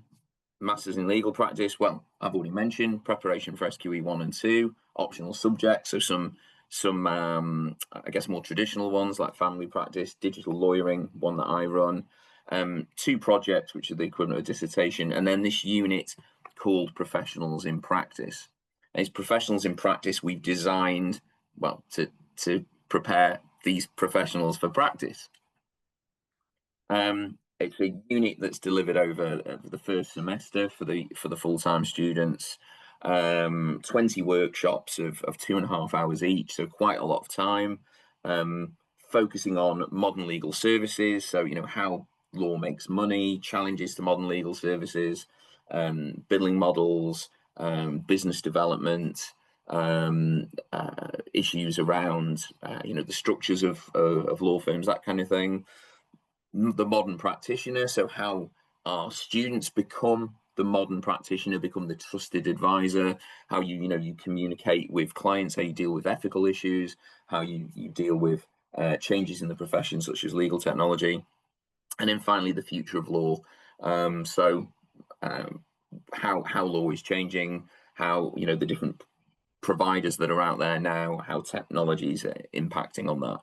And so we've already, the last couple of years, we've always done this with, practical group activities. We've done it sort of around case studies, nothing as sophisticated as the Simple platform, but, providing scenarios for the students to work on in groups, providing, on our virtual learning environment, providing emails and documents and those sorts of things. But it's still very much, the case studies still, I suppose, fairly limited. And of course, we want to move towards a more realistic approach to this kind of simulated, practice environment. So our plan is really to give the students, or to make the students, to allocate them the role of a trainee solicitor. So, as it has been discussed by others already, and as has been demonstrated, putting the students into groups where they're going to work together around certain issues. Now, Professionals in Practice is not designed to be kind of a more law, a new legal subject. It's designed to be more about these professional skills, more about soft skills, that kind of thing. So my plan is, or I'm working on at the moment for next academic year, is to look at as interactions with potential clients, who then become clients. So, business development, communication with those clients,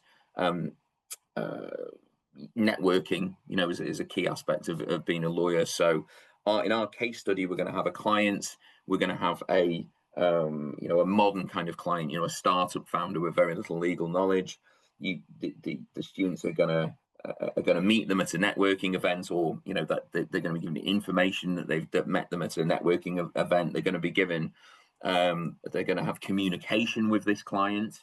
They're going to build a relationship with this client, and they're going to encounter some tricky sort of ethical and professional challenges around dealing with that client. So it's less about what the client is looking for, which, you know, might be quite complicated, or the students might know very little about, and more about preparing to meet and advise, and meeting and advising that client.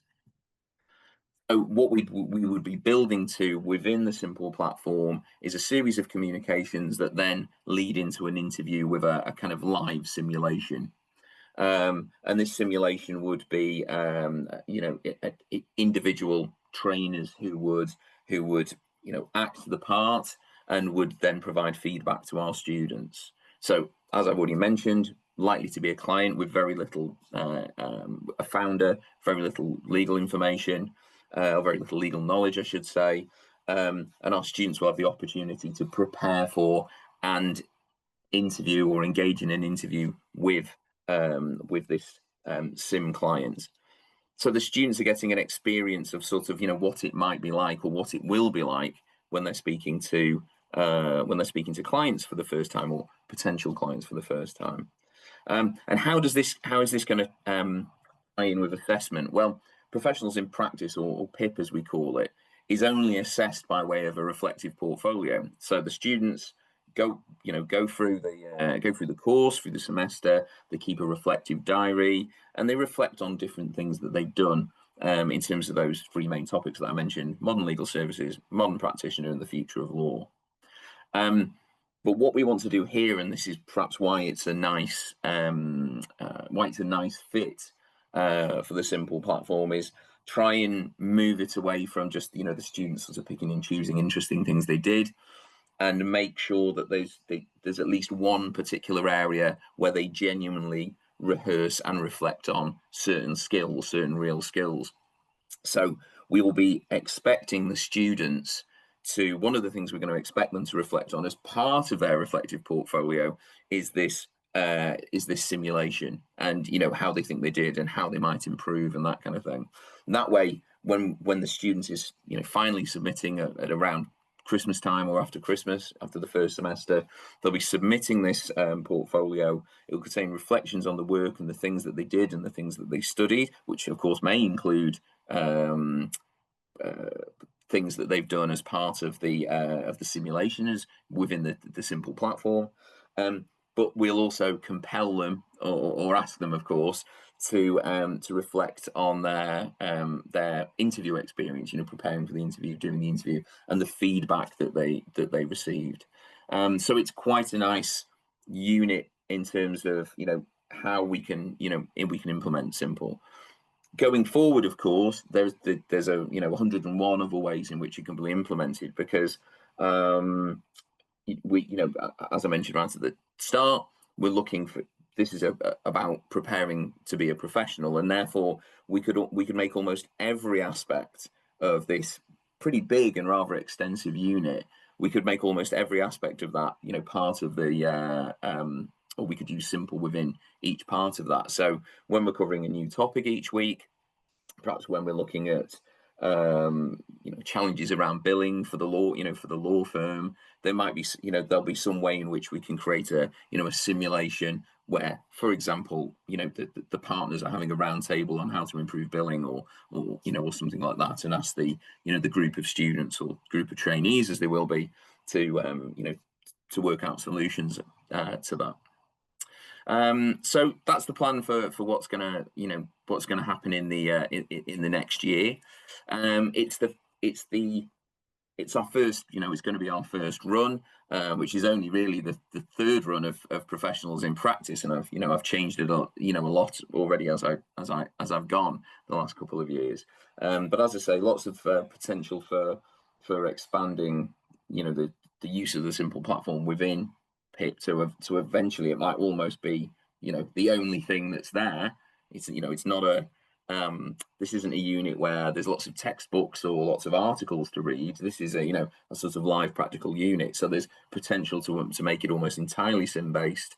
And Kate's already touched on this in terms of in relation to land law, but there's potential for other elements of the LLM in legal practice to utilize a simple platform. Ones I run, for example, like well, digital lawyering, for example, might be an opportunity there to embed the simple platform. So yeah, I think that's pretty much it from me, unless anyone has any questions. Well, that's great. Thank you very much, Chris. It's a really interesting couple of presentations there. While people are maybe getting together to answer, to post questions on the Q&A button, could I just point out a couple of things that are really interesting, I think, from Kate and Chris's presentations. First of all, the use of sim clients by Chris. We're talking about a networking client. Sim clients can be really flexible in that kind of way. In the Chinese University of Hong Kong, Queenie Lai, for example, is using a panel of 3 sim clients to which corporate law students are pitching for work.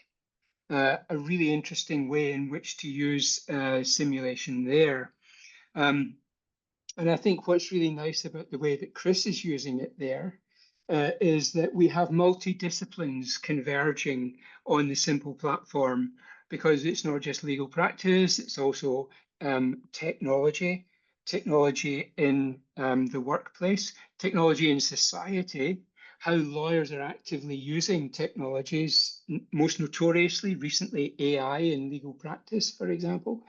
And so many of those kind of issues are coming up there, makes it a really kind of rich and fertile ground.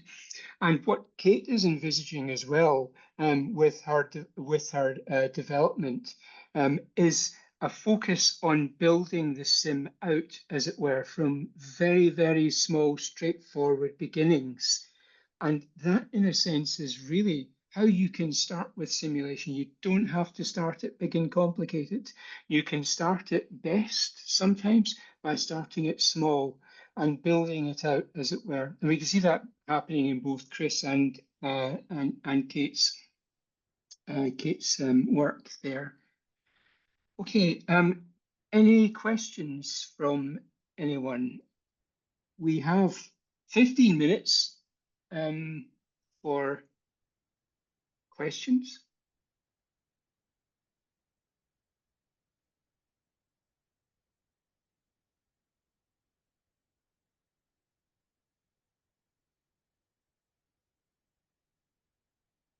Well, you guys are. I've Sorry, got a question from Katie. Sorry? I've got a question from Katie on here. I can see. Oh. See one? Shall I read it out? So, thank yes, you. Please. I've missed it. Question for Kate. So, are you aiming to use the sim in a way that involves students working in groups? I'm also involved in the design and delivery of undergraduate law and thinking of ways to incorporate simulation activities into core modules in large numbers. Yeah, group work. Yes, not straight away though, because I think ultimately the discussions around working in groups will lead to group assessments, which are challenging, because there's got to be a way of making sure that the sort of the person that isn't doing as much work as the others is, only assessed for their own contributions, and that doesn't let the rest of the group down. So group assessment is, I'm sure, as everybody knows, really quite difficult. But I would like to use it with groups. Yes, I mean, would like to have the idea of, perhaps. Even in just groups of 2, even in pairs, because I think a lot of our assessment is so individual. We're very concerned about not plagiarism, academic misconduct, copying and all this kind of thing. And that really doesn't reflect what lawyers are expected to do in the real world. They're expected to collaborate. So yes, but I need to work out what the group assessment will be. Sorry, that isn't massively helpful. Yeah, I agree. Large compulsory modules with group work is difficult. Yeah, they are difficult. I completely agree with you there. Katie, feel free to email me and we can chat about it. Could I recommend the work of Fiona Westwood and Karen Barton? I'm going to write a blog post on this this evening on this whole session, and I'll put their work up. They were concerned with how the virtual firms actually worked with each other. And they did a huge kind of survey of the reflective reports that students had produced. And they drew up a matrix of types of firms. And if you can imagine a kind of like a quadrant matrix, and the axes are learning and trust. And high trust, high learning was what they called the learning firms. And they called legal eagles, that was low trust but high learning. And down at the opposite quadrant, they had high trust but low learning firms. And then in the last quadrant, they had low learning and low trust firms, firms for whom it was kind of a bit of a nightmare and so on. Fortunately, very small numbers there.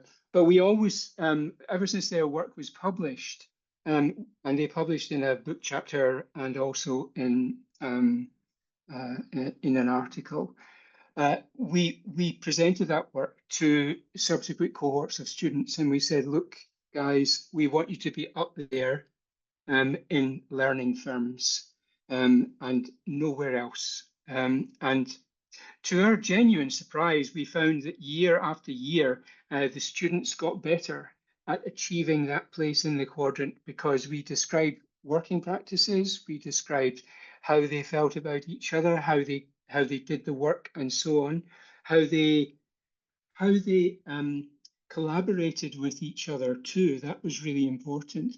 So in a sense, what we were trying to do was to set the scene and say this is an integral part of professionalism, which is kind of what Germán and Chris is also talking about too.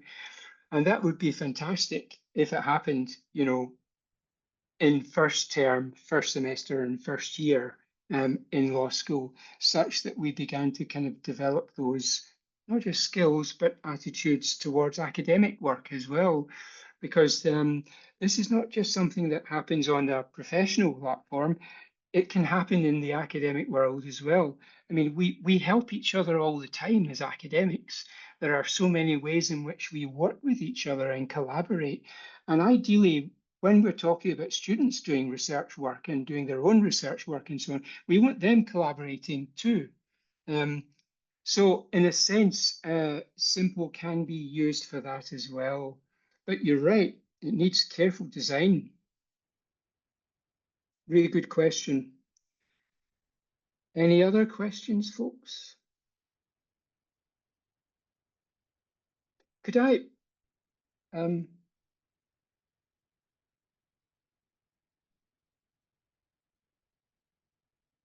more questions. Could I wrap up then and spring a question on the panelists and say, what have you found most difficult and most interesting about working in your sim designs?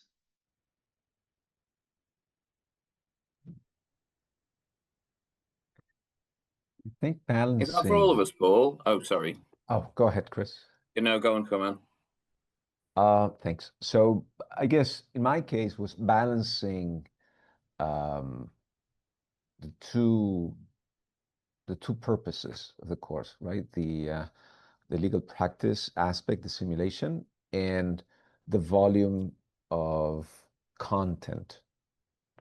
That was, I would say, that was the main challenge. I think for me, I've not. Oh, sorry. Sorry, Chris. What was most rewarding, Germán?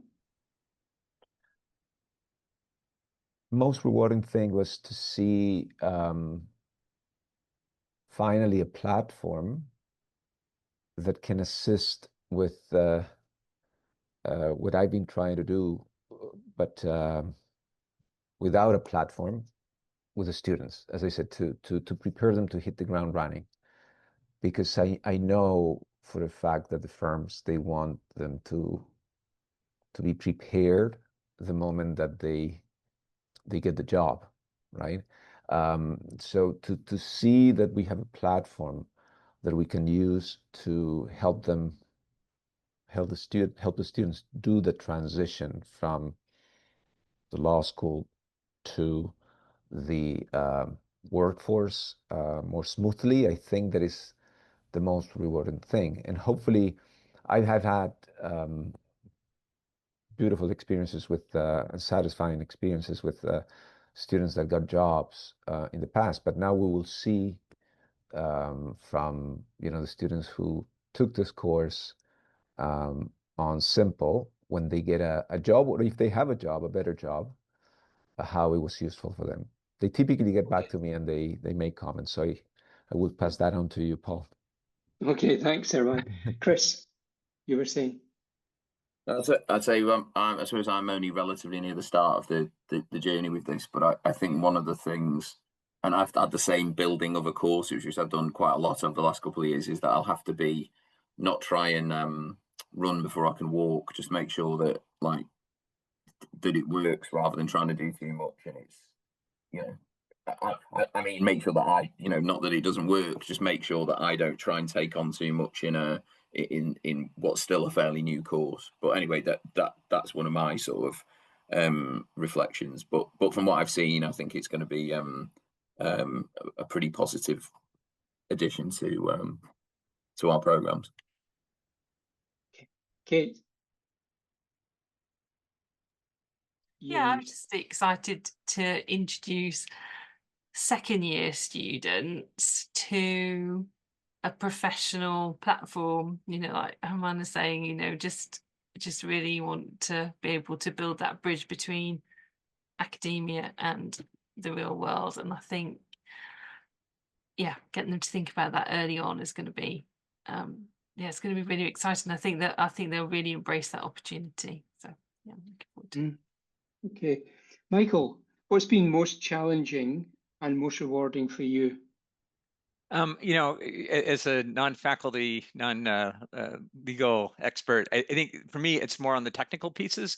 And specifically, I think there's a challenge in setting up more complex sims, like, the slide that you shared early on, Paul, where it showed multiple matters happening and overlapping, and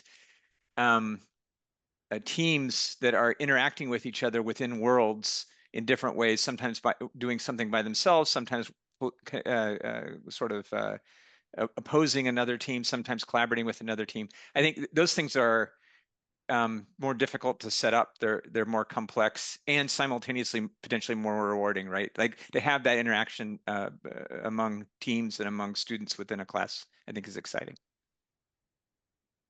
Yeah, brilliant.